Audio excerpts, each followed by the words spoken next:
What's going on, everybody?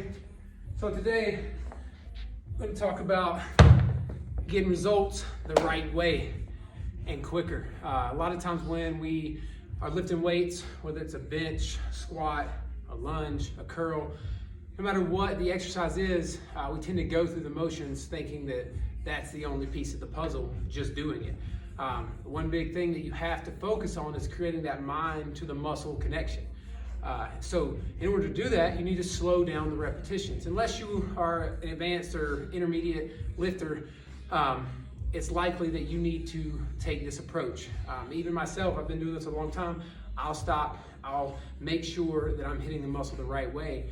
Because different body parts are easier and harder to create that connection with. For instance, my right chest, I have more of an issue with the contraction than my left, which, you know, some people don't understand that about themselves, and that's what you have to understand, especially if you want to make the most out of your weight training and resistance days. So a quick tip for your chest press, whether it's incline or flat, is going to be, one, of course, you get set up just as you traditionally would.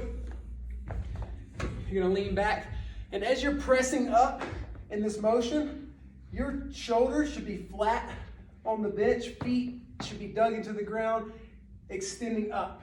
Not an extension of the shoulder where you round them, but more so a squeeze at the top. Shoulders staying in place, all the way up, nice, controlled. Inhale on the way down, exhale on the way up. So as you're at the top of that motion, I want you to think about, as you press out, digging those shoulders and feet into the ground, keeping your butt on the bench, you want to focus on squeezing or attempting to put the insides of your elbows together. Now, obviously, we can't do that. If you can, you're hyperextending the elbow. So don't actually touch them, but that's the thought as you're pressing up to get a nice, good squeeze and activation of the chest, to think about pushing the inside of the elbow together at the top of the rep. Now, once again, as I mentioned, as you're pushing through, you're not rounding the shoulders forward. You want to keep them shoulders retracted, planted in the bench, pressing, squeezing the chest at the top of the motion. So next time you get to your chest press, incline or flat, even on a bench or a dumbbell, think about that activation. Think about how much are you actually using the muscle.